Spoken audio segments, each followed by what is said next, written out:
جی السلام علیکم ورحمۃ اللہ وبرکاتہ. تمام دوستوں کو میری طرف سے بہت بہت سلام. تکبیر ٹی وی کا ایک بے زبردست انیشیٹو, پوری دنیا جس طریقے سے اس ٹائم پوڈ کاسٹ کی طرف جا رہی ہے اور پوڈ کاسٹ بہت دنیا میں مشہور ہو رہے ہیں. ایجوکیشن لیول کے اوپر ہم کوشش کریں گے لوگوں کو ایجوکیٹ بھی کریں, آپ کے مسائل کے اوپر بات کریں, اور اس کے علاوہ نہ صرف ان کے ساتھ ہم بچوں کی جو رہنمائی ہے وہ کہاں سے ہم کریں گے. آج کے ہمارے گیسٹ ان تمام چیزوں کے اوپر عبور کرتے ہیں. 18 کتابیں لکھی ہوئی ہیں, اور بے تحاشا اگر کہا جائے کہ اتنی کم عمری میں اندر جب مجھے پتہ لگا ان کے بارے میں کہ انہوں نے اتنی چیزیں کری ہوئی ہیں, تو میرا ایک ہی سوال تھا, سر اتنی سی عمر میں آپ نے اتنے بڑے بڑے کام کر لیے. تو چلتے ہیں انہی کی طرف اور ان سے انٹرو بھی لیتے ہیں اور ان کے بارے میں بات بھی کریں گے. سر السلام علیکم. وعلیکم السلام ورحمۃ اللہ وبرکاتہ. سر پہلے تو ویلکم ہے آپ کو, اور سر اپنا تھوڑا سا اگر انٹرو بتائیں اپنے بارے میں, اور تو ہم کیا آپ کو مفتی بولیں, آپ کو ڈاکٹر بولیں, آپ کا کیا انٹروڈکشن اگر آپ کرواتے ہیں تو لوگوں کو. جی میرا نام محمد قاسم ضیاء ہے. ضیاء میرا تخلص ہے, میں اپنے شاعری کے اندر اس کو ایز اے تخلص استعمال کرتا ہوں. اور ابتدائی تعلیم لاہور کے ہی ایک قصبے سے حاصل کی. چلیں وہ تو ہم آگے پوچھیں گے, بٹ آپ ڈاکٹر اینڈ مفتی دونوں ہیں بیسیکلی. جی الحمدللہ, میں نے جو اسلامک فقہ کے اندر ایم فل بھی کیا اور اس کے اندر جو پی ایچ ڈی کی اسلامک فقہ میں, اس لیے ڈاکٹر آپ کہہ سکتے ہیں. بقیہ جو ہے مفتی اس لیے کہ عرصہ دراز ہو گیا ہے مجھے فتویٰ لکھتے ہوئے, 11-12 سال تقریباً عرصہ ہو گیا ہے. ماشاءاللہ. تو آپ مفتی کہہ سکتے ہیں, لیکن میرا نام محمد قاسم ضیاء. محمد قاسم ہے. اچھا قاسم, میں آپ کو قاسم بھائی بول سکتا ہوں؟ جی بالکل, کیوں نہیں. اچھا قاسم بھائی, فرسٹ آف آل ویلکم آپ کو کرتے ہیں. اور ماشاءاللہ سے آپ کی عمر بھی اتنی, ہم جب اپنے ذہن میں کوئی لاتے ہیں مفتی صاحبان یا کوئی ایسی چیز, تو ہم پہلے تو سب سے یہ دیکھتے ہیں کہ جناب ان کی سفید داڑھی ہوگی اور بڑا ایک, اور وہ چیزیں ہوں گی. ماشاءاللہ آپ جیسے رول ماڈلس آپ سمجھتے ہیں کہ اس ٹائم کے اوپر ہم لوگوں کی اشد ضرورت بھی ہے, کیونکہ ینگسٹر ہیں آپ کو انگلش پہ بھی عبور ہے ماشاءاللہ سے, آپ نے اتنی دنیا کے اندر کری ہوئی. ڈو یو تھنک کہ ینگسٹرس آ رہے ہیں آج کل اس فیلڈ کے اندر بھی اور رہنمائی بھی کر رہے ہیں؟ مجھے درس نظامی پڑھاتے ہوئے 15واں سال ہے یہ, تو ابھی جتنی ینگسٹر دلچسپی لے رہے ہیں علم دین کے اندر, اتنی میرے خیال میں ماضی کے اندر نہ تھی. ماضی کے اندر یہ دیکھا جاتا تھا, رجحان یہ بنا ہوا تھا لوگوں کا کہ جو کسی کام دا نہیں ہوں انہوں مدرسے پا جو. یہ ہمارے پنجاب کے اندر مشہور ہے, یعنی یہ کچھ نہیں کر سکتا, اب یہ مولویاں دے اللہ والا کا مولویاں دے گلے پا دیو, وہ آپ ہی سنبھال لیں گے. لیکن ابھی یہ ٹرینڈ چینج ہوا, اور ینگسٹرس الحمدللہ وہ 7 سال یونیورسٹیز کی ڈگری بھی کر رہے ہیں اور علم دین بھی پڑھ رہے ہیں. اور کئی ایسے میرے جو اسٹوڈنٹ ہیں وہ میڈیکل ڈاکٹر بھی وہ بنے, اور انہوں نے علم دین بھی پورا انہوں نے پڑھا, عالم بھی بنے, انجینئر بھی بنے, عالم بھی بنے. ابھی بھی کچھ ایسے اسٹوڈنٹس ہیں وہ ایسا ہی کر رہے ہیں. اچھا, مطلب ینگسٹرس کا رجحان ابھی بڑھا ہے. جی چلیں let's go from your basically initial days. جی ٹھیک ہے, ہم لوگ اگر بات کرتے ہیں تو آپ پاکستان میں کون سی جگہ سے؟ میں پاکستان لاہور کے قصبے مانگا منڈی سے ہوں. مانگا منڈی جی بیسیکلی از نیئر لاہور. جی لاہور کا ایک قصبہ ہے یہ. اچھا, اور اگر if you are talking about your siblings, آپ کے بہن بھائی کتنے ہیں؟ جی الحمدللہ میرے بھائی 8 ہیں اور بہنیں 2 ہیں. ماشاءاللہ. اور سارے کے سارے ہم اسی یعنی قصبے جو مانگا منڈی ہے وہیں آج بھی رہائش پذیر ہیں. ماشاءاللہ. اور یہ آپ کے والد کی خواہش تھی کہ آپ اس طرف جائیں, یا آپ کی کوئی کسی کو آپ نے دیکھ کے کچھ کیا؟ نہیں, ہمارا تعلق راجپوت رانا فیملی کے ساتھ ہے. اچھا. ہمارے ہاں یہ ہوتا ہے کہ کسی کی اس طرح کی خواہش نہیں ہوتی کہ ان کا کوئی بچہ مولوی بنے یا کوئی عالم بنے, اسکالر بنے. اچھا. تو نہ ہماری کوئی پیچھے نسل سے اس طرح کا کوئی سلسلہ تھا. تو صرف یہ تھی کہ وہ علماء سے محبت کرتے تھے والد صاحب, اور ہمارے ہاں سب سے زیادہ پروٹوکول جسے دیا جاتا تھا وہ ایک امام مسجد کو دیا جاتا تھا. ہمارے ہاں بھینسیں تھیں, یہ یعنی جو جانور سارے تھے, تو ان کو اچھا دودھ پیش کرنا. ہم نے دیکھا کہ یار ان کی اتنی عزت ہے, اتنی عزت کبھی بھی کسی کی نہیں ہوئی. تو اور وہ بھی رانا لوگ ہاں جی یہ چیز پیش کر رہے ہو تو کوئی وجہ ہی ہوگی کوئی. تو پھر اس سے کچھ ذہن بنا کہ اس فیلڈ میں جانا چاہیے. اور اس کے بعد اصل میں جب میں نے میٹرک کی سائنس کے اندر اور میں نے ٹاپ کیا اور آج بھی میرا ریکارڈ جو ہے مارکس کے اندر بایولوجی اور ان چیزوں میں سب سے زیادہ تھا. یعنی بہت سے اسکولس میں سب سے فرسٹ پوزیشن میری آئی 2007 کے اندر.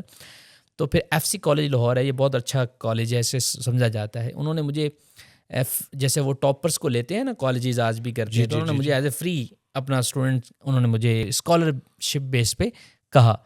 میں جانے ہی والا تھا تو رات کو ایک شخص مجھے ملنے کے لیے آیا. وہ اس کا تعلق یعنی دیندار طبقے سے نمازیں پڑھتا تھا. تو اس نے مجھے میرا ذہن بنایا کہ یار یہ جو اچھے ٹیلنٹڈ بچے ہوتے ہیں یہ سارے کوئی ڈاکٹر بن جاتا ہے. میں میڈیکل فیلڈ سے میرا زیادہ دلچسپی تھی, کوئی انجینئر بن جاتا ہے. تو جس اسکالر بیچارے ہیں, یہ جو عالم دین ہیں, آئمہ ہیں, لوگ ہیں, یہ وہی بنتے ہیں جو کچھ نہیں کر سکتے, وہ بن جاتے ہیں. تو کیا اللہ کے دین کو ہم نے ان لوگوں پر چھوڑ دیا ہے؟ اچھے لوگ نہیں اس طرف آئیں گے. اچھا دوستو, کتنی خوبصورت بات کری انہوں نے کہ واقعی اگر کبھی کوئی بندہ کہا جائے کہ کوئی انسان کو کوئی بات بتائے اور اس کے دل میں چل جائے تو ان کی پوری زندگی ہی چینج ہو جاتی. آپ کی بیسکلی اس ایک بات پہ آپ ڈاکٹر بننے جا رہے تھے اور آپ نے پوری زندگی اپنی چینج کر لی آپ کی. بالکل. مختلف پروفیسرز کالجز کے میرے گھر کو وزٹ کر رہے تھے ان دنوں میں. مجھے اچھی طرح یاد ہے کہ سارے والدین کا یہی ذہن بنا رہے تھے ان کو نا ہماری کالج میں بھیجیں. انہوں نے یہ بہت ٹاپر تھے آپ. جی الحمدللہ اللہ کے کرم سے. تو لیکن میں کچھ اور سوچ رہا تھا, یعنی ایک دن کے اندر میں چینج ہوا, بدلا. اچھا یہ بتائیے کہ کیونکہ ہمارے پاس ویسے تو ٹائم کم ہے, ہم لوگ اور بھی آگے جائیں گے, بٹ یہ بات میں اس لیے تھوڑا سا آگے بڑھانا چاہ رہا ہوں کہ کیا آپ شروع سے کچھ آپ کے اندر ایک خوف خدا یا اللہ کی طرف زیادہ لگاؤ بھی تھا آپ کا کوئی؟ جس امام صاحب کی میں نے ذکر کیا کہ ہمارے گھر میں آتے ابو جی ان کے اور بڑی خدمت کیا کرتے تھے, ان کی رسپیکٹ کی وجہ سے ان سے میرا کافی لگاؤ تھا. اچھا, میں 5 وقت کا نمازی, مسجد کی چابیاں میرے پاس ہوتی تھی, اذان میں دیتا تھا, صرف ان کے لگاؤ کی وجہ سے.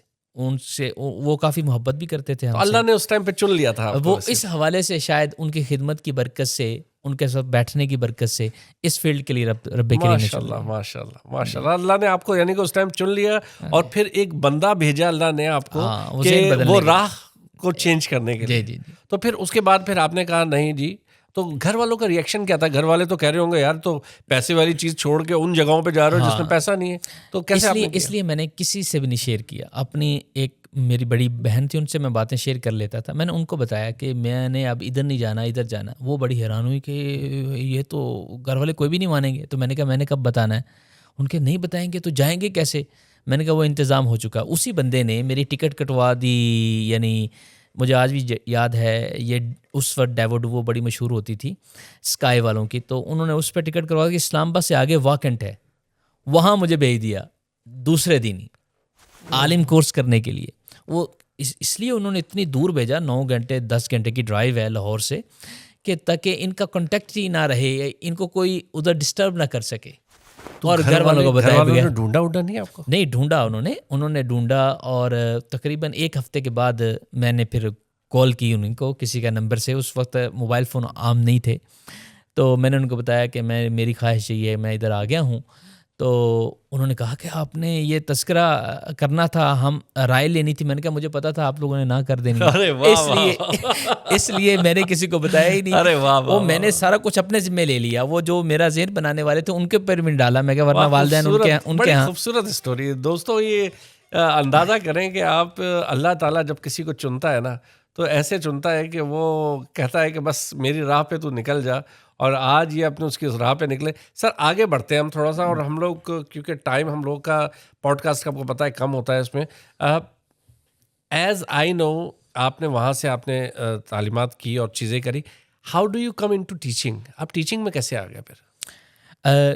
میرے اساتذہ نے مجھے دیکھا کہ وہاں پر نا رسپیکٹ, یعنی جامعات میں نا مدارس میں رسپیکٹ کا بڑا ہوتا ہے. میں اسکول سے آیا تھا, کیونکہ باقیہ تو مدارس سے آتے ہیں نا حفظ کر کے بچے, تو میں سر کہتا. تو مجھے ابھی بھی یاد ہے, میں اپنے استاد, وہاں استاد صاحب کہا جاتا ہے, تو میں سر کہتا تھا. تو وہ کہنے لگے یار سر کب چھوڑو گے, ابھی اپنے آپ کو بدلو.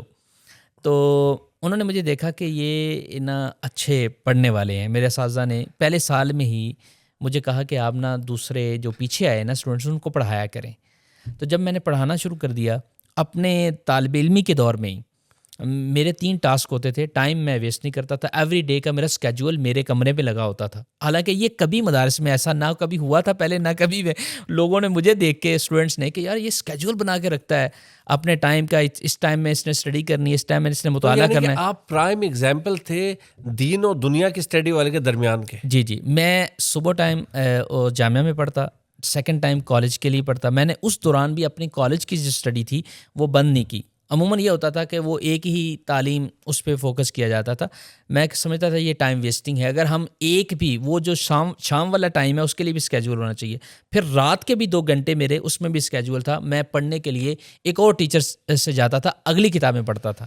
دوستوں میں کن کا انٹرویو کر رہا ہوں, یہ تو ماشاء اللہ کہا جائے کہ بہت بڑے خوبصورت باتیں کر رہے ہیں. اور یہ آپ میرے خیال سے اگر آنے والے بچوں کو بھی آپ بتائیں کہ ان کو ٹائم کی پابندی, ٹائم مینجمنٹ بہت اچھی رکھی ہے. الحمدللہ, اسکیجول کے بغیر ٹائم مینجمنٹ نہیں ہو سکتی. جس بندے کا اسکیجول ڈیلی کا اسکیجول نہیں ہوتا نا, اچھا وہ بہت ضروری ہے, بہت ضروری میں سمجھتا ہوں, ورنہ اس کے بہت سے فضول ایکٹیویٹیز میں آورز ضائع ہوتے رہیں گے. آپ اس مقام پہ نہیں ہوتے اگر آپ شیڈیول نہیں کرتے. حقیقت یہی ہے.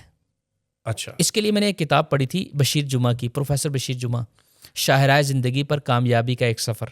اگر کوئی شخص بھی اسے پڑھ لے گا نا, وہ اپنی زندگی کو ایک بہترین اسکیجول کے مطابق گزارنے والا بن جائے گا. اس میں ایک چیپٹر ہے ٹائم مینجمنٹ کا. اچھا, انہوں نے ٹائم کی ایسی اہمیت, ایسی امپورٹنس بیان کی ہے نا, مثالوں کے ساتھ, کہ ٹائم یہ دولت سے بھی بڑھ کر ہے, ٹائم اس سے بھی بڑھ کر ہے, ٹائم آپ کی جان سے بھی بڑھ کر ہے. تو بندے کو لگتا ہے یار اس کتاب کو بھی نہ پڑھو, اب ٹائم مینجمنٹ پہلے کرو. ماشاءاللہ, ایسے لگتا ہے. اچھا, تو پھر وہاں سے آپ ایجوکیشن تدریس کے اندر آئے, وہاں سے پڑھنے کے بعد, اور اس کے بعد پھر آپ یو کے کب آئے؟ مطلب یہ مطلب, اور یو کے آنے کا آپ کا بنا ہے کیسے؟ یعنی یا پھر راستے ہی نکلتے چلے گئے آپ کے, یہ کیا اس یو کے آنے کا کیسے ہوا آپ کا؟ وہ ایسا ہوا کہ یہاں پر ایک بڑی آرگنائزیشن کو as a minister of religion ایسے لوگ چاہیے تھے جو درس نظامی, جو اسکالر کورس ہے, اس کو انگلش میں پڑھا سکیں.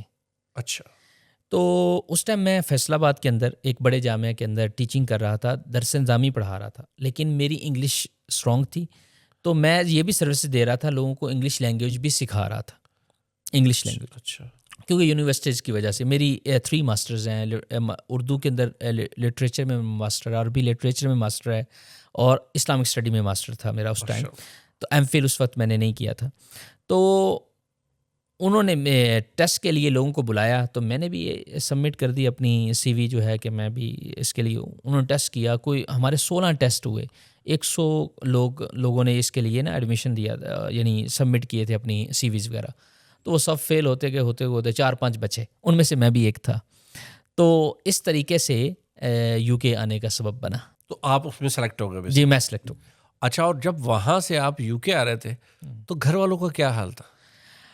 گھر والے وہ بندہ, وہ بچہ جو ایک میٹرک کر کے بھاگا ہوا تھا اور آج اس کو یو کے اندر اس کا سارے کلیئر ہوا, وہ کیا خوشی تھی وہ بتائیں. کیونکہ جو پنجاب کے لوگ ہیں عموماً بیرون کنٹریز میں کم جاتے ہیں, لیکن یو کے جو ایک بیسٹ موقع سمجھا جاتا ہے ہمارے پاکستان کے اندر کہ یو کے کی اپرچونٹی مل جائے, تو وہ سارے بڑے حیران تھے. کیونکہ ہماری فیملی میں دیگر بھی کچھ پڑھے لکھے لوگ تھے, جاننے والے تھے, تو انہوں نے بہت ساری اچیومنٹ بھی کی ہوئی تھیں, لیکن ان کو ایسا کبھی موقع نہیں ملا. اور جو عموماً گھر میں نا فیملی میں تانے دینا شروع ہو جاتے ہیں, یہ وہ جو بن رہا ہے دینی بن رہا ہے, کیا مولوی بن رہا ہے, یہ بن رہا ہے, یہ کیا کرے گا, لوگوں کی روٹی پہ پلے گا, یہ ہم نے کبھی نہیں کیا, رائے پوتوں میں ایسا نہیں ہے, یہ کیا کرے. وہ سارے آپ شرمندہ ہو کے مجھے مل رہے تھے جب میں واپس آ رہا تھا, کہہ رہے کہ یہ وہ ساری باتیں جھوٹ ہو گئیں. اللہ تعالیٰ نے آپ کے اس ڈیسیجن کی وجہ سے جو آپ نے راہ خدا کے لیے اپنے آپ کو چنا اور پیش کیا, اللہ تعالیٰ نے آپ کو تو یعنی بہت اس میں رنگ لگایا. پھپھو کی بیٹی, پھپھو کی بیٹیاں, سب رشتہ داریاں آپ کی طرف ہی جاری ہوں گی کہ بھائی ہمارے رشتہ دار ہیں. وہ جب انسان ایک چیز کرتا ہے, الحمدللہ اس میں یہ ہے کہ اب اس مانگے کے اندر جتنے راجپوت فیملی ہیں, وہ اگر کسی کی مثال دیتے ہیں تو ایز اے رول ماڈل کے میری مثال. ارے واہ واہ واہ, ماشاء اللہ ماشاء اللہ. سر آپ پھر یو کے آ گئے, ٹھیک ہے سر.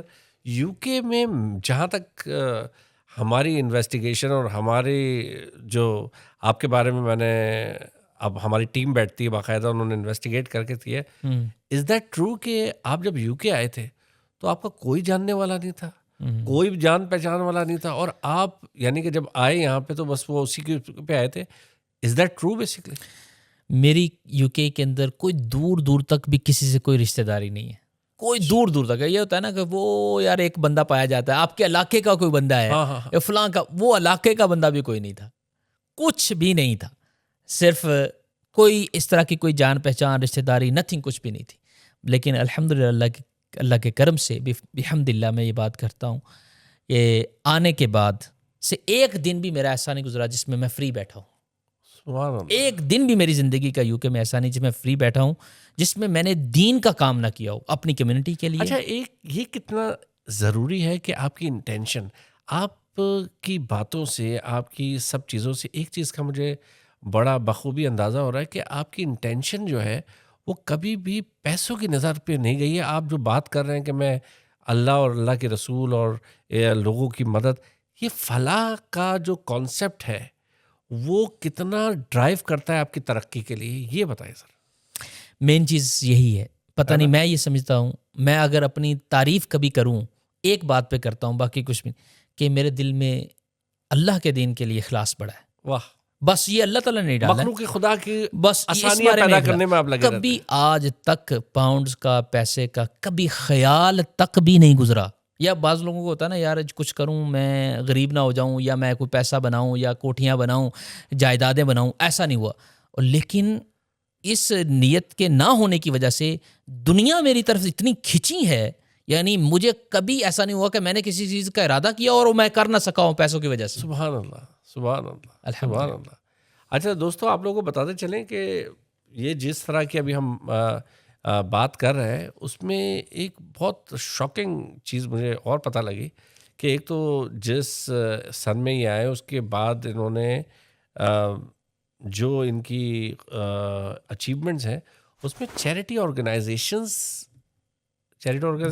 ون نہیں، کافی چیریٹی آرگنائزیشن انہوں نے خود سے بنائی، اس کو رن کیا ہے، اور وہ باقاعدہ پوری دنیا کے اندر ایک بہت بڑا نام پیدا کر رہی ہیں. یہ ایک سر، یہ بہت میرا پرسنل خیال ہے، کیونکہ میں خود چیریٹی آرگنائزیشنس کو کافیوں کو جانتا ہوں اور جن کے ساتھ کام کرتا ہوں. ایک چیریٹی آرگنائزیشن بنانے کے لیے آپ کو بہت بڑی ٹیم کی ضرورت اور چیزوں کی ضرورت ہوتی ہے، اور آن ٹاپ جو ہے سرمایہ اور چیزیں. ذرا اس کے بارے میں بتائیے، چیریٹی آرگنائزیشن کی طرف کیسے آیا آپ؟ 2009 اس سے پہلے یو کے میں آ کے میں نے عالم کورس پڑھانا شروع کیا. تقریباً 40 کے قریب بچے عالم فارغ ہوئے. اس کے علاوہ پھر مفتی کورسز بھی میں نے کروائے. میں ایز اے میڈیٹر جو بیفور کورٹ ڈیسیژن ہوتے اس میں اپنی سروسز دیتا تھا. مساجد، اہل سنت کی مساجد کو، یعنی یہ سروسز ساری میں نے پھیلائیں. اور سیکرز پاتھ پہ 65 ملکوں سے کوشچن آنسر آتے تھے، ہم اس کے آنسر دیتے تھے. ایز اے امام بھی میں نے کام کیا کمیونٹی کے لیے. اس کے بعد 2019 میں نے سوچا کہ ان تمام سروسز کو سمیٹنے کے لیے ایک آرگنائزیشن بناتے ہیں. تو جو میری ٹیم تھی، یعنی چند دوست وغیرہ مل کر اور کچھ اسٹوڈنٹس تھے، ان کو ملا کے ہم نے ضیاء الہدیٰ کی بنیاد رکھی، جس کا بیسک مقصد تھا دعوتی کام، یعنی ہم گوروں کو اسلام کی دعوت دیں اچھے طریقے سے، اور چیریٹیبل کام، خدمت انسانیت کے ذریعے ہم لوگوں کے دلوں میں اتریں. ماشاءاللہ. پھر ہم نے افریقہ میں گیمبیا میں کام سٹارٹ کیا، وہاں ویلز وغیرہ لگانے شروع کر دیے، اور یہاں دعوتی کام سٹارٹ کیا. وہ کام الحمدللہ کیونکہ ہمارا اخلاص بڑا تھا، اس میں ہم کسی کی بھی کوئی تنخواہ نہیں، ہم سب والنٹیئر تھے جتنی بھی ٹیم تھی. تو اب کیا ہوا کہ یہاں تک یہ بھی سوچتے تھے جب ہم نے گیمبیا میں جانا ہے تو ہم سال میں ایک وزٹ رکھیں گے دیکھنے کے لیے، وہ تاکہ ہم اپنی تنخواہ جو اپنی ذاتی پیسے نا اس سے ہم ٹکٹ کا ارینج کر سکیں. اتنا اخلاص تھا. اللہ کے کرم سے وہ بڑھتا گیا. پھر میں نے سینٹر بنایا یہاں پر، ایسٹ برمنگھم سینٹرل مسجد، ایئرپورٹ برمنگھم کے پاس ایک ادارہ ہے ہمارے پاس. الحمدللہ جمعے میں 1400 کے قریب نمازی ہوتے ہیں. بڑا ادارہ ہے. پاکستان میں 11 سکولز ہم نے قائم کیے، ان کی بلڈنگیں اور جگہ بھی خریدی، یعنی کہ صرف رینٹ پہ سٹارٹ کر دیے.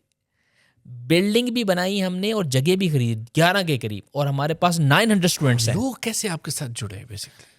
انہوں نے دیکھا کہ میری فیڈ بیک یہ تھی کہ میں پرسنلی فیڈ بیک دیتا تھا نا لوگوں کو. مثلا لوگوں نے اگر کسی نے ڈونیشن دیے ہیں کہ آپ نے افریقہ میں یہ کنواں لگانا ہے جی، اس کنویں کی ابتدا سے لے کر ساری اس کو جانی ہے، ہر چیز میں پرسنل بھیجتا تھا. میں رات تک اپنی فیڈ بیک کے حوالے سے، تاکہ لوگوں کا جو ٹرسٹ میرے پہ ہے وہ کبھی بھی بریک نہ ہو. کیونکہ میری اپنی ذاتی کوئی انٹرسٹ نہیں تھا اس چیز کے اندر کہ میں کوئی پیسے اس میں کماؤں گا یا میں نعوذ باللہ من جیسے کہ ہوتا ہے عموماً.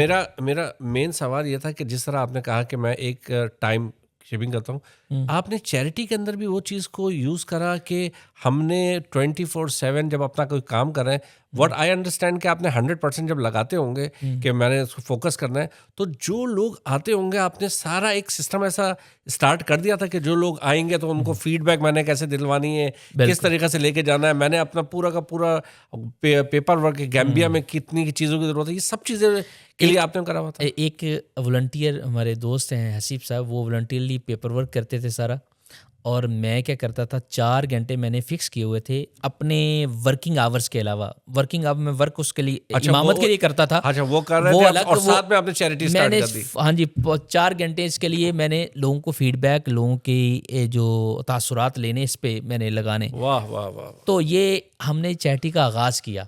پھر ہمیں 2022 کے اندر دوسری ایک ویلفیئر بڑی آرگنائزیشن بنانی پڑی, کیونکہ پھر ضیاء الہدیٰ کو ہم نے اسکولز وغیرہ اور جو بلڈنگز وغیرہ تھی, اچھا لوگوں کو سمجھ آ گئی کہ یار یہ بندہ کام صحیح کر رہا ہے, تو انہوں نے آپ کو ایک فیڈ بیک اور پیسے دینا شروع کر دیے اپنی صدقات اور زکوٰۃ وغیرہ کے. تو آپ نے ایک اسکولوں کا تو آپ نے سیٹ اپ اسٹارٹ کر دیا. Then you go for next phase. آپ نے کہا ہم دوسرے فیز. میں نے کہا اب اس سے پراپر ہم کرتے ہیں, کیونکہ اس وقت تک ٹرسٹ سے وابستگی ہو چکی تھی, سلطان باؤ ٹرسٹ سے. تو میں نے یہاں دیکھا کہ یار اگر چیزیں کرنی ہیں تو اس کے لیے پراپر ٹیم بنانی پڑے گی, اس کو سیپریٹ کرنا پڑے گا. کیونکہ ایک آرگنائزیشن کے اندر اگر آپ ساری چیزیں چلا رہے ہوں تو فنڈز کیسے آپ مینیج کریں گے, ان کو سیپریٹ کیسے کریں گے. اللہ کے ہاں بھی ہم نے جواب دینا, ہر چیز اسی پہ لگے جو جس مقصد کے لیے آئی ہے. تو پھر ہم نے ویلفیئر کے لیے ہیومن ایڈ فاؤنڈیشن کی بنیاد رکھ دی, اور آج جو ہم ماشاء اللہ 6 سے 7 کنٹریز میں, غزہ کے اندر بھی اور اس کے علاوہ دیگر کنٹریز میں کام کر رہی ہے. تو یہ ہیومن ایڈز پھر آپ نے اس 22 میں بنائی. جی جی بالکل.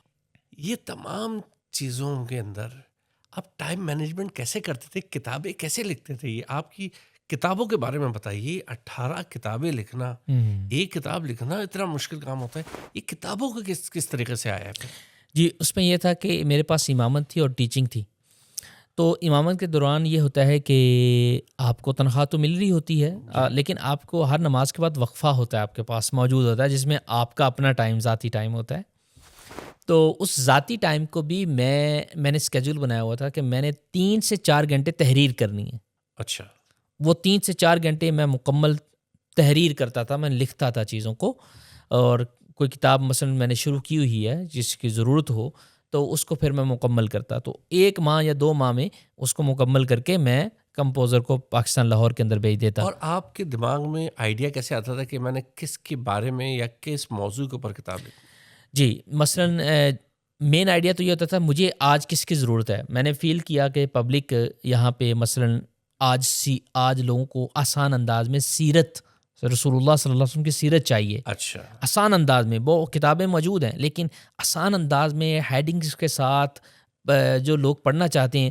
تو پھر میں کیا کرتا کہ میں سیرت پہ کام کرنا شروع کر دیا. لوگوں نے مجھ سے پوچھا, ریکوائر کیا, کوشچن آئے, کیونکہ ایسی کہ آپ نے لوگوں کی فیڈ بیک کو اس پر آئیڈیا ملا, اس پہ اپنے آئیڈیاز بنائے کہ لوگوں کی اور آج کے اور آسانی میں کیا پیدا کر سکتا ہوں. ان کی فیڈ بیک یہ سیرت ہے یا کچھ اور بات ہوتی. کتابوں کے کچھ موضوع بتائیں گے آپ کی کیا؟ جی سیرت پہ میری کتاب جو ہے ضیاء البیان در شان حبیب الرحمن ہے. یہ کتاب ہے, اس میں نبی کریم صلی اللہ علیہ وسلم کی سیرت سے ریلیٹڈ واقعات بالترتیب 12 چیپٹرز کے اندر تقریباً موجود ہیں. اسی طرح معجزات رسول پر آقا کریم علیہ الصلوۃ والسلام کی زندگی کے جو واقعات ایز اے معجزہ ہوئے اس پر کتاب موجود ہے. ایک ہے ہماری فقی کتاب یعنی الفقہ الجدید کے نام سے. اس میں کیا ہے جو کوشچن ہے طہارہ سے ریلیٹڈ, جیسے ان کنٹریز کے جو کوشچن طہارہ سے لے کر اینڈ تک, وراثت تک, انہیریٹنس تک, جتنے معاملات نکاح, صلاح, فاسٹنگ اس سے ریلیٹڈ ہیں, ان میں کوشچن آنسر لوگوں کے جو سوالات پوچھے گئے ان کنٹریز سے ریلیٹڈ, اس میں جوابات دیے گئے. اس طرح جس ضرورت پڑتی رہی تو آپ نے پھر اس کے حساب سے وہ اس کو کمپوز کرتے گئے اور یہ آسانی پیدا کر دی آپ نے لوگوں کے لیے کہ بھائی کوئی چیز پڑھنی ہے تو اس کے اندر پوری کی پوری تفصیل. بالکل.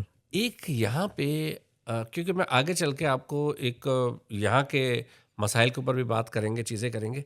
ایک یہاں پہ شرع کو بہت استعمال کیا جاتا ہے, جو مین اسٹریم کے لوگ بھی استعمال کرتے ہیں کہ شرعی کوئی پرابلم ہوتی ہے تو کورٹ میں لوگ جاتے ہیں اور اس کے اندر بڑے بڑے مسائل میں. ہماری انفارمیشن یہ ہے کہ آپ اس کے اندر بھی ماشاء اللہ سے، کیونکہ آپ کی انگلش بھی اچھی ہے اور اردو بھی ہے، آپ نے ان کے اس معاشرے کے اندر بھی ان لوگوں کے لیے مدد کے لیے آپ نے آگے بڑھے، اور شرح کے لحاظ سے، اور ادھر گوروں نے آپ کو بہت اپریشیٹ کیا. یہ بات بھی درست ہے. بہت زیادہ. میں نے جب دیکھا کہ یہاں پر اس کا بہت بڑا گیپ موجود ہے کہ جب دو مسلمانوں کے درمیان ڈسپیوٹ ہوتا تھا نا، دو فیملیوں کے درمیان طلاق کا ایشو ہو گیا یا کسی بھی معاملے پہ ڈسپیوٹ ہوا، وراثت کی تقسیم کا ایشو ہوا، وہ کیا کرتے تھے، اپنا سولسٹر کرتے ہیں، اور سولسٹر کورٹ میں جانے کے لیے برسٹر کرتا ہے. ان کی کاسٹ دونوں فیملیز کو بڑھ جاتی ہے. 10,000 کے قریب 10,000 پاؤنڈ، جو ایک آپ کو پتہ ہے کتنا مشکل ہے کمانا پیسہ. تو میں نے ایز اے میڈیٹر، جو کہ یہاں پہ اپریشیٹ کرتے ہیں میڈیٹر کو، کہ آپ بیفور کورٹ جو ہے دونوں فیملی کو بٹھا کر ایز اے ان کو بٹھائیں، ان کی دونوں کے سنیں اور دونوں کو کسی چیز پہ اگری کر دیں، اور اگری کر کے آپ ان کا ڈیسیجن بنا دیں کہ ایسٹس کا decision outside the court you are talking. جی بیفور کورٹ، یعنی کورٹ میں جانے سے پہلے آپ ان کو ڈیسیجن دے دیں. اگر وہ دونوں فیملیز اگری ہیں، وٹنس کے ساتھ ان کا ڈیسیجن بنا لیا جاتا ہے، تو یہی کورٹ اس کو ایکسیپٹ کرتی ہے. تو دوستو یہ کتنی خوبصورت بات ہے کہ ہم لوگ بات کر رہے ہوتے ہیں کہ قانون کی، اسلامک قانون جو ہے وہ کتنا خوبصورت قانون ہے کہ وہ برٹشرز بھی اس قانون کو سمجھتے ہیں اور پھر کہتے ہیں کہ بالکل صحیح قانون ہے. یہ بات صحیح کرو سر.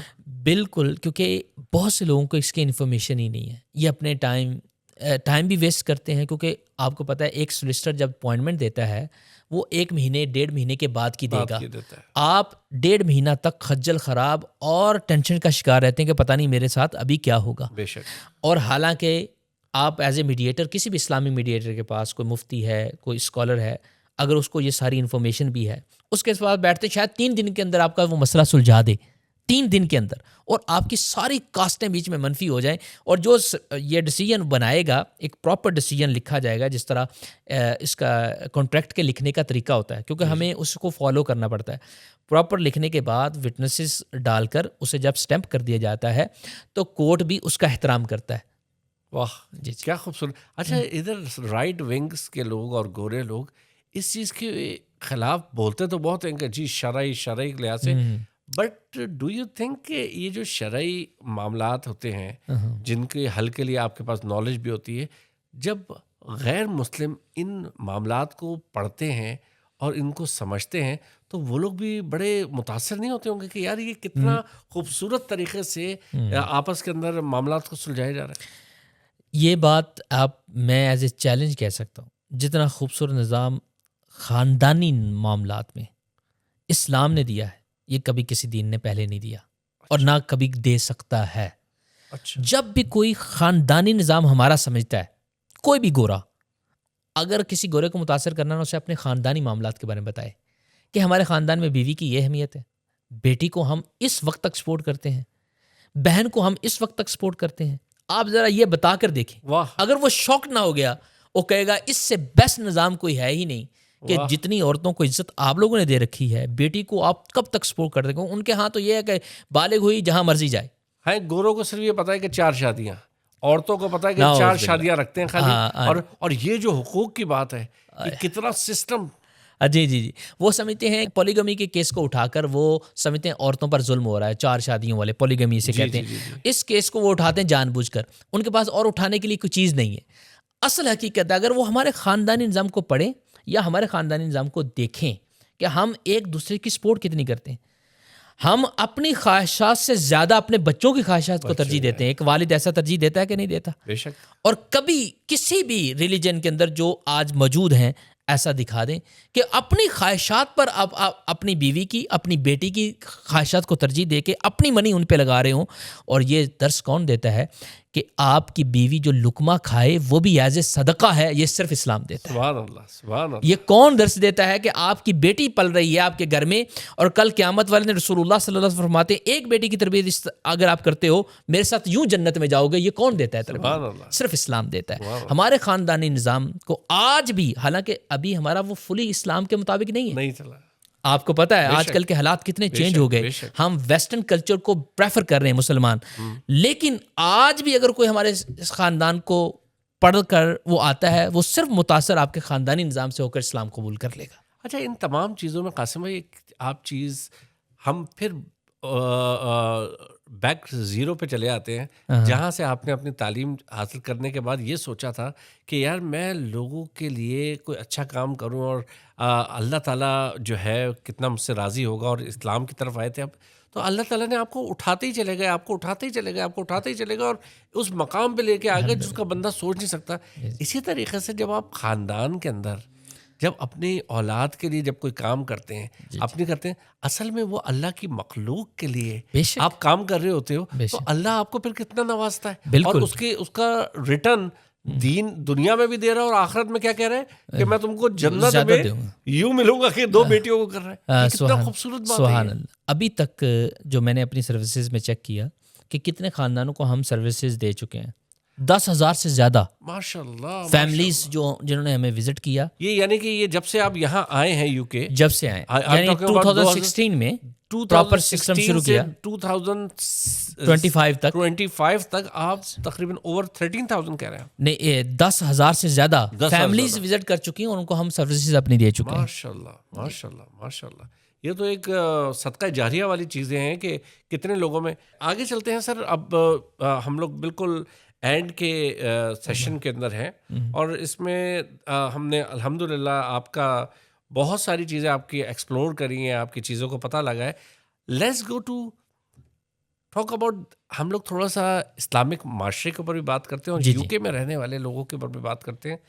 کریکٹر یا حلیہ، دونوں میں سے ہم لوگ اب تک چوز کیوں نہیں کر پا رہے ہیں ایز اے مسلم بھی، اور ایز اے اگر ہم پاکستانی بھی بات کریں تو کریکٹر کو بلڈ اپ کرنے کا اسلام میں کتنا امپورٹنس ہے بنسبت صرف شلوار اوپر کر کے، ٹوپی پہن کے یا داڑھی پہن کر کے، یا صرف ہم یہ دکھانے کے لیے کہ ہم 5 وقت کی نماز پڑھ رہے ہیں۔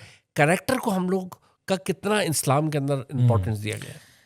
حلیہ کی امپورٹنس اپنی جگہ، اس سے بڑھ کر آپ کے انر، آپ کے اندر کو پاک اور تزکیہ، اس کو مزکہ ہونے کی ضرورت ہے، جس کو آپ کریکٹر بلڈنگ کہہ لیں۔ اور جب تک وہ نہیں ہوتا آپ کامل اکمل مومن نہیں بن سکتے۔ اور یہ سبق ہمیں اب اپنی نسل کو پڑھانا ہے بہت بگننگ سے، کیونکہ ایک مسلمان جب جھوٹ بولتا ہے، اس کے جھوٹ کا نقصان صرف اس کو انڈیویجولی نہیں پہنچتا، پورے اسلام پر وہ جاتا ہے، کیونکہ چھوٹی سی بات بھی وہ اسلام کے اوپر ایک دبہ کے طور پہ جاتی ہے۔ ایک مسلمان جب خیانت کرتا ہے تو وہ ایز اے مسلمان اس کو ایز اے انڈیویجول ڈیل نہیں کرتے، یہاں کے لوگ وہ ایز اے مسلمان سمجھتے ہوئے اسلام کی طرف جاتے ہیں۔ وہ کہتے ہیں یہ سارے کام وہی کر رہے ہیں، خیانت یہ کر رہے ہیں، جھوٹ یہ بول رہے ہیں، سب کام یہ کر رہے ہیں، تو ان کے اور ہمارے درمیان فرق کیا ہے؟ ہمیں ایز اے دائی بننا ہے اپنے کریکٹر کے ذریعے۔ ہر مسلمان پہ اتنا ہی حق ہے جتنا مولوی پہ حق ہے۔ ہم سمجھتے ہیں مولوی ہی دین کی اسلام کی خدمت کرے گا، یقیناً نہیں ہے۔ ہر کسی نے قبر میں اپنی جانا ہے، اپنا حساب دینا ہے، بالکل۔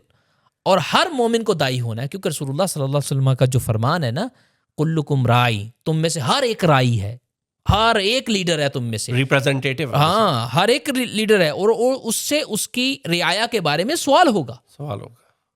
تو اس لیے ہر مسلمان کو اپنے کریکٹر بلڈنگ کی حاجت ہے۔ ایک حدیث بھی ہے، میں نے بہت عرصہ پہلے سنی تھی کہ پروفٹ محمد صلی اللہ علیہ وسلم سے پوچھا گیا تھا کہ کیا ایک مسلمان جھوٹا ہو سکتا ہے، تو انہوں نے کہا نہیں، مومن جھوٹا نہیں ہو سکتا۔ یہ صحیح بات ہے، یہ موجود ہے حدیث میں۔ یعنی کہ کتنی، اگر سوچا جائے آسم بھائی، کتنی گہری بات ہے، بہت بڑی، کہ ہم لوگ تو پھر اس کا مطلب ہے اس کیٹیگری سے آؤٹ ہے، ہم چھوٹی سے کام کے لیے، تھوڑے سے فائدے کے لیے جھوٹ بول دیتے ہیں۔ چھوٹی سی گاڑی 500-600 کی جو یوز گاڑی بیچنے والے چھوٹی سی چیز پہ جھوٹ بول دیتے، نعوذ باللہ، اس کی کیا اہمیت ہے؟ کیا اہمیت ہے اس کی؟ فار ایگزامپل لیجیے، کوئی انسان اگر انتقال ہو جاتا ہے اس کا، اور وہ آخرت میں اٹھایا جاتا ہے اس کو، اور اٹھانے کے بعد اس کی حساب کتاب کی گریڈ آتی ہے، تو اس حساب کتاب کو اگر ہم کاؤنٹ کریں تو جتنے سال اس نے دنیا میں گزارے ہیں، 50 60 سال 100 سال جتنے بھی ہے، اس کو ہم کم سے کم کرتے جائیں، اس کو ہم سالوں میں لے آئیں۔ سال کے بعد اگر ہم اس کو لے کے آتے ہیں مہینوں میں، اور مہینے کے بعد اگر دن میں آتے ہیں، تو اس کا حساب کتاب، اگر دن کا حساب کتاب ہوگا تو اس میں عبادتوں کا کتنا ٹائم ہے، اور اس عبادتوں کے علاوہ کتنا جو اس کا حساب کتاب ہے، اس کی وہ جو ٹائمنگ ہے، معاملات اس میں معاملات کتنے زیادہ ہیں. یعنی کہ پاسنگ مارکس کے لیے 33 مارکس لینے کے لیے آپ کو ہم جو 5% یعنی کہ ہم فرض نمازوں کا حساب کتاب ہے ہم کا, وہ اس میں کتنا ٹائم لگے گا, 10 منٹ 15 منٹ اگر پوری 5 نمازوں کا. یہ جو 95% جس کے اندر ہم کو 33 ٹائم کرتے ہیں, کیا ہم اس کے لیے تیار ہیں کیا؟ میں نہیں سمجھتا کہ ہم اس کے لیے تیاری کوئی کر رہے ہیں. کریکٹر بلڈنگ کی اسی جو آپ نے پہلا سوال مجھے اس پہ کیا, ہمیں اس کی بڑی حاجت ہے. ہمارے دین نے معاملات پہ بہت زیادہ فوکس کیا ہے, یہاں تک کہ یہ وراثتی معاملات جس میں ہم عموماً خیانت کرتے ہیں, اپنی بہنوں کو حصہ نہیں دیتے اور بیٹیوں کو سمجھتے ہیں اس کا کوئی تعلق ہی نہیں ہے, اس کو آدھا دین فرمایا گیا. اس کی تقسیم کاری کوئی آدھا دین ہے اور اس پہ عمل کرنا پورا دین ہے. یہ کیوں؟ یہ کیونکہ معاملات کے اندر آتا ہے, اس کے اندر پیسے کا لین دین کا معاملہ ہے. اور ہماری خرید و فروخت کیسی ہونی چاہیے, بائنگ اینڈ سیلنگ کیسی ہونی چاہیے, اس پہ پورے رولز بنے ہوئے ہیں. ہماری مشارکت کیسی ہونی چاہیے, ہماری مداربت کیسی ہونی چاہیے, شراکت داری کے اصول ہیں وہ کیا ہم نے سیکھیں. یعنی وہی بات 95% جو پوری ہمارے دن کا جو حصہ ہے جو معاملات میں گزرتا ہے, ہمارے معاملہ ماں کے ساتھ کیسا ہونا چاہیے, والد کے ساتھ کیسا, بھائیوں کے ساتھ, اپنے پارٹنر کے ساتھ, اور اس کے علاوہ جس سے ہمارا کاروبار ہے اس سے کیسا ہونا چاہیے, اس پہ اصول بنے ہوئے ہیں.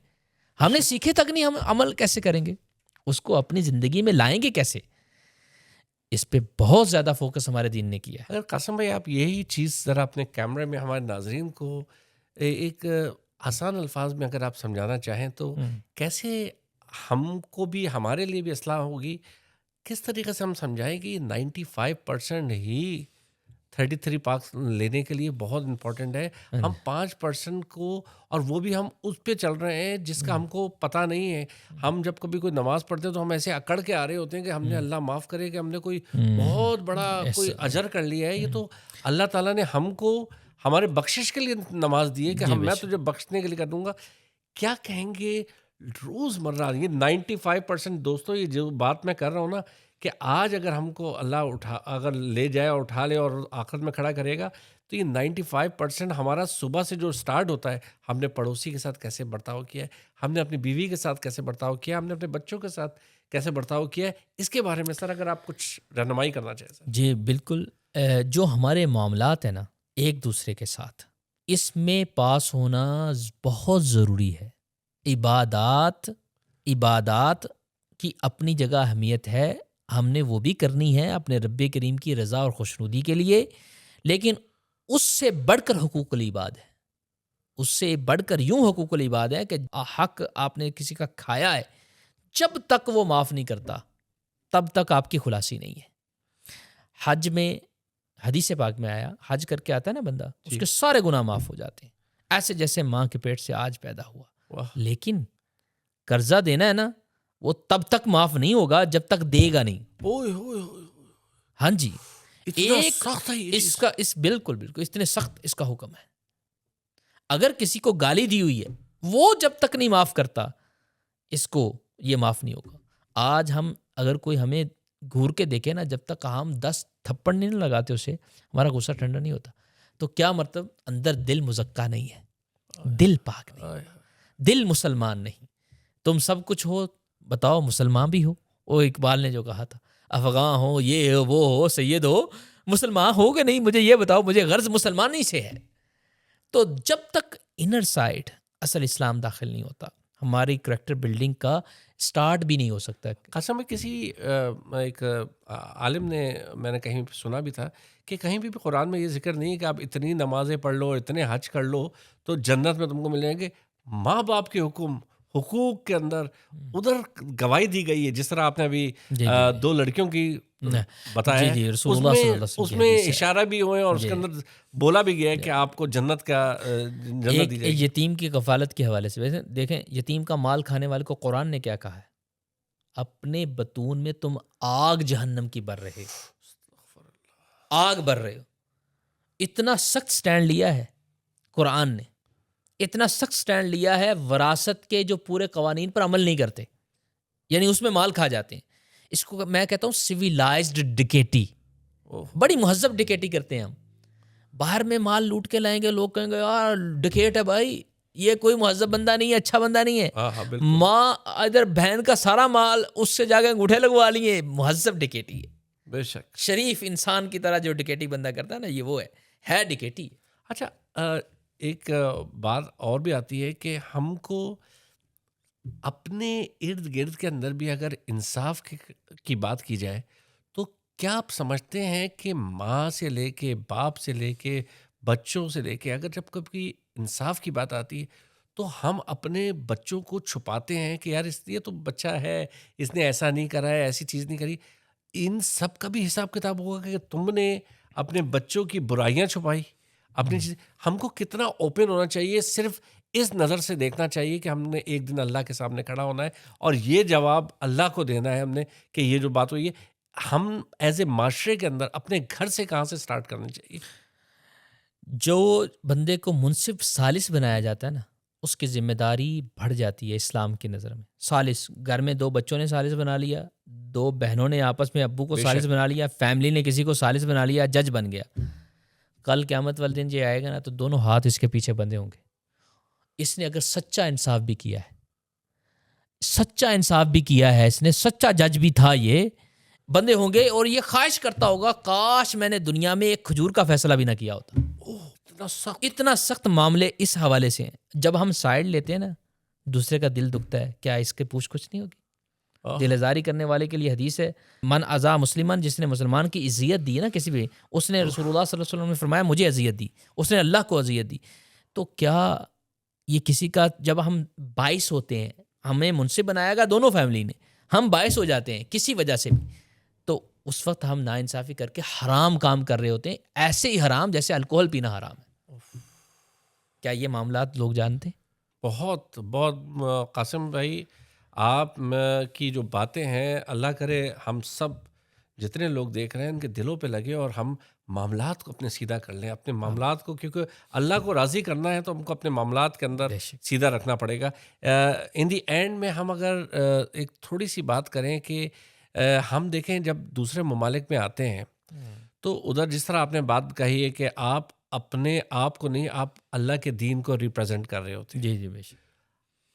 آپ کیا سمجھتے ہیں کہ ہم جب دوسرے ممالک آتے ہیں تو ہم انٹیگریٹ, یعنی کہ ہم اپنے آپ کو وہ جو برائیاں, وہ جو چیزیں جو ہم نے اپنے معاشرے میں چھوڑ دینی چاہیے تھی, نئے معاشرے کے اندر وہ برائیاں نہیں دکھ رہی ہیں, ہم ان کو کیوں نہیں اپنا رہے ہیں؟ فار ایگزامپل لیجیے, یہاں پہ رائٹ ونگس اور سارے لوگ اس لیے زیادہ تپتے ہیں کہ کہتے ہیں کہ ان لوگوں نے جھوٹ بولتے ہیں, چیزیں کرتے ہیں, اور وہی جو اپنے ممالک کی چیزیں ہیں وہ یہاں لے کے آ رہے ہیں.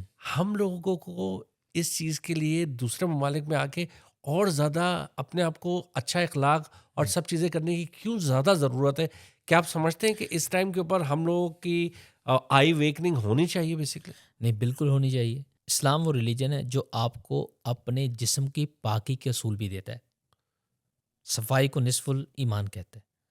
ہم نے کیا کیا کہ وہ گندا کلچر جو ہم اپنے ملک میں دیکھا, جہاں ہم نے ہر طرف گندگی دیکھی, اور ہم نے اسی گندگی ہمارے علاقوں میں دیکھ لیجئے, جو علاقے ہمارے ہیں, جو مثال رائٹ ونگ والے دیتے ہیں کہ ان کے علاقوں میں جہاں مسلمان رہ رہے ہیں دیکھ لو ہر طرف گندگی نظر آئے گی ہوتی. جی ہاں, یعنی یہ انہوں نے بطور مثال دی تو میں نے اس کا ذکر کیا. اور ہے ایسا بھی, اور ایسا موجود بھی ہے, بالکل موجود ہے. اس ریالٹی کا ہم انکار بھی نہیں کر سکتے. بالکل. کیا یہ بدلنے کی ضرورت نہیں ہے؟ اور کون سا ریلیجن ہے جس نے ہمیں جسم کے پاک کرنے کے بھی اصول دیے ہوں؟ کوئی ریلیجن مجھے دکھا دیں. اسلام نے دیے. ہم زیادتی نہیں کر رہے کیا؟ جب ہم باہر آتے ہیں نا, اپنے گھر سے نکل کے باہر آتے ہیں, ہم پہ ذمہ داری بڑی as a Islam, as a being a Muslim ہم ریپرزینٹیو بنتے ہیں اسلام کے, اور لوگ ہمیں ایز اے انڈیویجول نہیں دیکھتے, وہ ایز اے ریپرزینٹیو آف اسلام دیکھتے ہیں ہمیں. آپ سمجھتے ہیں اخلاق کی بھی بہت کمی ہے؟ یعنی کہ میں چھوٹی سی مثال لوں کہ آپ گاڑی کی جگہ دے دیں تو میں کافی علاقوں کے اندر جاتا ہوں تو میں دیکھتا ہوں وہ آپ کو تھینک یو کہتے ہیں. اس سے پتہ لگتا ہے لٹریسی ریٹ اور اخلاق کتنا اچھا ہے اس ایریا کا. جہاں میں دوستوں, ضروری نہیں ہے کسی کا نام لوں, میں جہاں پہ میجورٹی ایشینس, میں ان شہروں کی بات کروں, ادھر کروں, قاسم بھائی وہاں پہ تو گاڑی کے سامنے کھڑے کر دیتے ہیں گاڑی کو اور کہتے ہیں تو نکل کے دکھا, تو ہی کر کے. کیا ہے یہ صبر اور پیشن لیول؟ بالکل نہیں نا. اگر کسی نے بیچارے نے غلطی کر لی ایز اے لرنر, اسے تو نہیں پتا کہ یہ بیچارہ ابھی گاڑی پاس کر کے آیا کیا آیا, تو پاں ٹھاں اپنا شیشہ نیچے کر کے اس سے گھورتے ہیں ہم. ہاں ان اللہ مع الصابرین. بس یا ایھا الذین آمنوا استعینوا بالصبر والصلاۃ. جس دین نے تمہیں صبر کا اصل معنی بتایا، یار بھول گئے سارا پیشن. وہ کدھر گیا وہ صبر؟ اخلاق کی بہت بڑی کمی ہے، بہت بڑی کمی ہے، جس کی ضرورت ہے ہم اسلامی اخلاق کو اپنائیں اور اس کی پریکٹس کریں. جب تک ہم پریکٹس نہیں کریں گے نا. واہ یہ بات کری آپ نے، یعنی کہ وربل تو میں حدیث 50 یاد کر لوں بالکل اور استعمال نہیں کروں تو اس کا فائدہ ہی نہیں ہے. دیکھیں نا، میں کہوں یار تحمل کرو، تحمل، اور جب تحمل کا معنی بھی نہیں پتا، پریکٹس بھی نہیں پتا. پریکٹس نہیں پتا. میں کہوں توکل کرو، اچھا میرے بچے کو توکل کا معنی بھی نہیں پتا اور اس کی پریکٹس بھی نہیں پتا. میں جنید جمشید صاحب کے ساتھ کام بھی کرتا تھا اور ان کے ساتھ ورک کرتا تھا، تو دوستوں ایسی کافی مثالیں میں نے دیکھی کہ مولوی صاحب مسجد میں خطاب دے کے آ رہے ہیں تحمل اور سب کا، اور ان کے گھر پہ جاؤ تو ان کا پتہ لگتا ہے کہ وہ تو بچے ان سے ڈرتے ہیں، وہ تو گالیاں دے رہے ہوتے ہیں، اور ادھر جا کے اپنے اندر جو چیز اپنے سامنے کرنی ہے وہ پریکٹیکل کرنی ہے. آپ کا مطلب یہ پریکٹیکل، جی ساری چیزیں پریکٹیکل کرنی ہے تو ہم کو اسلام کا پتہ لگے گا، ورنہ وربلی آپ کو یاد کرنے کا کوئی فائدہ نہیں. دنیا میں کسی چیز کی بھی تھیوری پڑھ لیں، آپ اس کو کر سکیں گے تھیوری پڑھنے سے؟ بالکل نہیں کر سکتے. بالکل نہیں. کبھی بھی کوئی بھی ڈاکٹر صرف تھیوری سے، ایون کہ ڈرائیونگ ٹیسٹ بھی صرف تھیوری سے آپ گاڑی نہیں چلا پائیں گے، کیونکہ چلانا اور ہے، تھیوری پاس کرنا اور ہے. واہ کیا خوبصورت بات کری. تو جب تک اس کا کوئی پریکٹیکل وے نہیں بنائیں گے، خود پریکٹیکل نہیں کر کے دکھائیں گے، آپ کے بچے کس کو تحمل سمجھیں گے، کس کو توکل سمجھیں گے؟ قاسم بھائی میں نے اندازہ ہی کرا ہے کہ پریکٹیکل کرنے سے معجزات بھی دکھتے ہیں. یعنی کہ میں نے آپ کو میں صحیح بات بتاؤں کہ ایک دور میں نے اپنی گاڑیاں بیچتا تھا، تو میں نے ایک دن ایک گاڑی گورے کو بیچی، تو دینے کے لیے جب وہ آیا تو اس کو میں نے سب سے پہلے اس کی برائیاں دکھائیں. میں نے کہا دیکھو اس میں ڈینٹ لگا ہوا ہے، اس میں یہ چیز لگی ہے، اس میں یہ لگی ہے. وہ بندہ پریشان ہو گیا، کہتا یہ کیا؟ میں نے کہا میں نے ایک حدیث سنی ہے اینڈ اس کے اندر انہوں نے بتایا کہ جو چیز برائی ہو پہلے وہ بتاؤ اور پھر اس کی اچھائی بتاؤ کہ جو چیز ہے. آپ یقین کریں گے، یہ میں دوستوں میں اپنا میں پریکٹیکلی بتا رہا ہوں کیونکہ میں پریکٹیکل ہمیشہ کرتا ہوں. وہ بندہ اس ٹائم پہ تو چلے گیا وہ، پر 15 دن کے بعد اس نے پھر فون کرا اور اس نے کہا کہ یار میرا دل، تم سے اچھی گاڑیاں بھی ملی پر میرا دل تمہاری گاڑی پہ اٹکا ہوا ہے. اور میں نے کہا کہ یہ کون بندہ ہے ایسا، اور اس نے آ کے مجھ سے وہ گاڑی لی، تھوڑی کم قیمت میں کی، بٹ اس نے اس کے بعد مجھے 4 اور کسٹمر لا کے دیے. جی بالکل. آپ کی دیانت آپ کے بزنس کو بڑھاتی ہے، اور اگر ایسا نہ ہوتا رسول اللہ صلی اللہ علیہ وسلم پریکٹیکل کر کے اور اس کا فائدہ تمہیں نہ بتا چکے ہوگے.